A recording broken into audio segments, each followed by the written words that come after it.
Assalamualaikum warahmatullahi wabarakatuh, sahabat inspirasi dimanapun kalian berada. Kembali lagi di channel Inspiration Success, channel yang memberikan tips dan trik, inspirasi dan motivasi untuk kalian semua.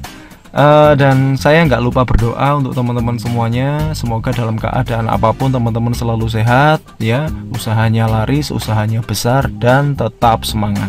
Ya, pada sharing kali ini ya, saya akan sharing kepada teman-teman tentang sikap menghadapi penolakan orang yang negatif.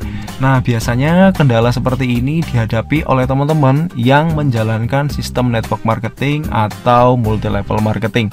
Tapi tidak menutup kemungkinan juga usaha-usaha konvensional juga menghadapi kendala seperti ini. Nah, bagaimana sikap kita ya menghadapi orang-orang yang negatif? Nah, pada dasarnya orang negatif tetap aja ya negatif dengan kita. Sama halnya orang yang sudah tidak suka dengan kita berbuat baik sekalipun tetap aja nggak suka. Ya, itulah kehidupannya, nggak akan semuanya suka dengan kita dan nggak semua orang benci dengan kita. Nah, yang saya bahas di sini adalah orang negatif karena ketidaktahuan atau informasi yang hanya dari katanya ya, kata temennya, kata orang tuanya, kata saudaranya, dan lain sebagainya ya. Nah, orang seperti ini harus diedukasi dengan baik dengan fakta-fakta bahwasanya penilaian mereka selama ini keliru dan harus kita luruskan. Oke, teman-teman, kita lanjut ya. Nah, setelah kita memberikan informasi semisal peluang usahanya, kita sudah memberikan presentasi tentang pengenalan produknya, kita juga sudah mengedukasi tentang cara kerja usahanya bagaimana ya, usaha yang nanti kita jalankan bagaimana. Saya yakin si konsumen tersebut akan merespon ya. Yang pertama, responnya baik, positif, sepaham dengan Anda, berarti bisa lanjut, langsung bisa kerjasama, closingnya gampang. Nah, ini respon yang negatif, Anda sikapnya harus bagaimana? Ya, ini ya, sepahamkan dengan konsumen terlebih dahulu. Anda harus menjadi pendengar yang baik karena di sini pembeli adalah raja. Nah, biasanya orang-orang negatif pasti akan seperti ini ya. Alasan ya, pasti dia akan mengutarakan alasannya. Yang pertama, saya pikir-pikir terlebih dahulu. Yang kedua, saya pelajari terlebih dahulu. Kemudian yang ketiga, saya tidak punya uang. Yang keempat, saya tidak berbakat jualan ya. Yang kelima, nah ini cari-cari orang, MLM. Nah, ini biasanya pertanyaan yang horor ya. Biasanya kalau orang yang pemula menjalankan bisnis network pemula biasanya langsung down ya.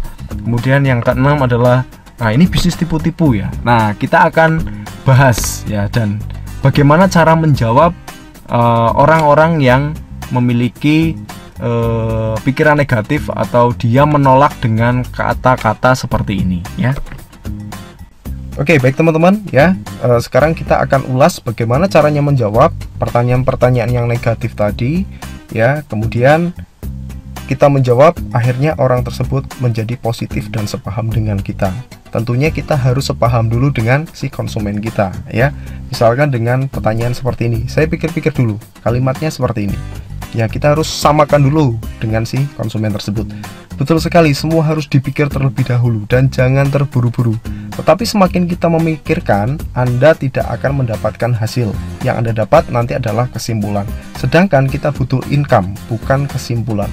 Maka dari itu segera putuskan, kemudian kita kerjasama supaya besok bisa dapatkan hasil. Nah, yang awalnya negatif ya kemudian jadi positif kembali dengan kita menyepahamkan terlebih dahulu, kemudian tujuannya sepaham dengan kita. Nah, pertanyaan yang kedua, betul sekali, saya sepaham dengan Anda. Untuk memulai sebuah usaha jangan langsung. Tetapi yang perlu digarisbawahi, tentunya sebuah bisnis memiliki sebuah resiko. Kalau kita terlalu fokus dengan resiko, kita tidak akan memulai sebuah usaha. Karena kalau kita sudah memulai, nanti kita akan mendapatkan hasil. Kalau hanya dipelajari saja, soalnya tidak masuk ujian. Ya, jadi di sini Anda cobalah ya bikin lelucon atau intermezzo supaya konsumen nyaman dengan Anda. Oke ya, dari dua contoh kalimat ini teman-teman sudah sedikit paham ya. Jadi kita sepahamkan dulu supaya nanti positif terhadap bisnis atau informasi yang kita berikan ke konsumen. Nah, di sini saya tidak punya uang atau modal. Bagaimana cara menjawabnya?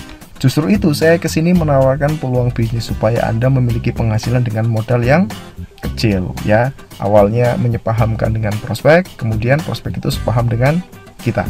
Kemudian saya tidak berbakat jualan ya. Bagaimana cara menjawabnya? Berarti sama dengan saya waktu saya memutuskan untuk menjalankan bisnis ini. Seperti halnya anak yang baru lahir, tentunya tidak bisa langsung berlari ya. Di sini kita akan dibantu terlebih dahulu. Ada proses pendampingannya dan ada support system yang siap memberikan kita arahan untuk berhasil ya.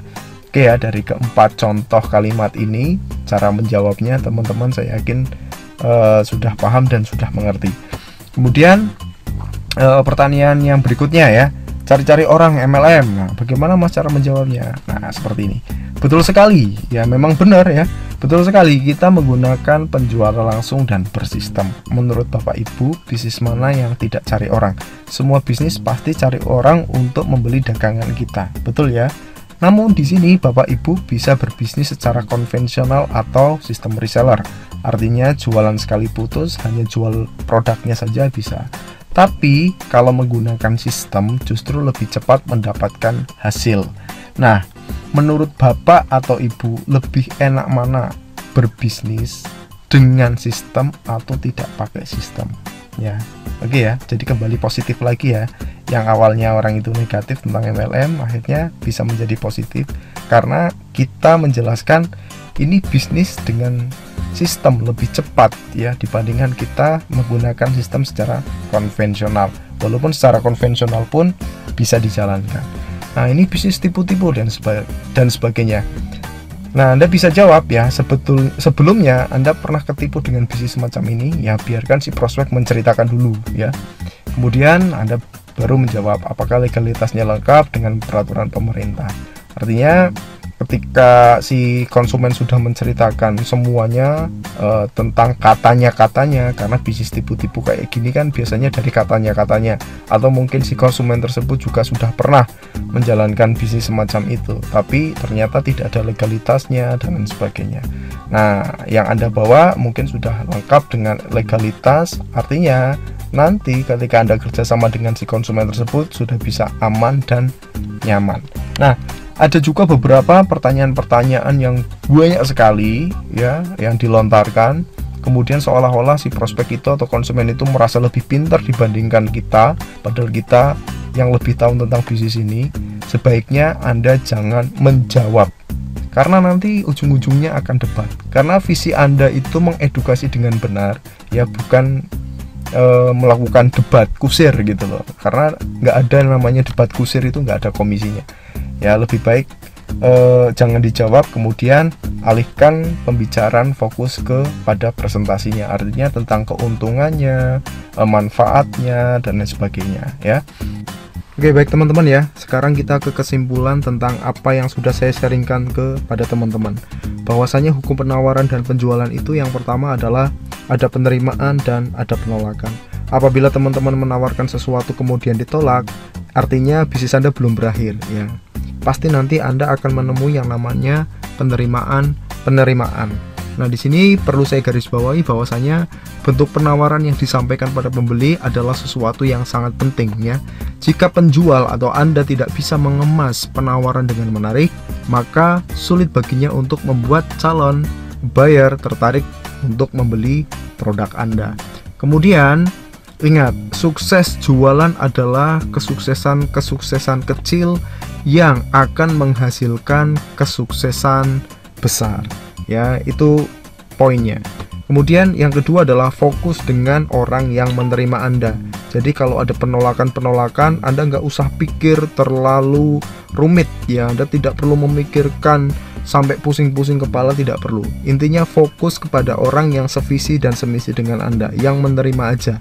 Kemudian yang ketiga adalah edukasi dengan cara yang benar. Ini meminimalkan komplain, ini meminimalkan terjadinya tidak closing ya. Kalau edukasinya benar, saya yakin closing Anda bagus. Kemudian untuk ke depan tidak ada yang komplain dengan Anda.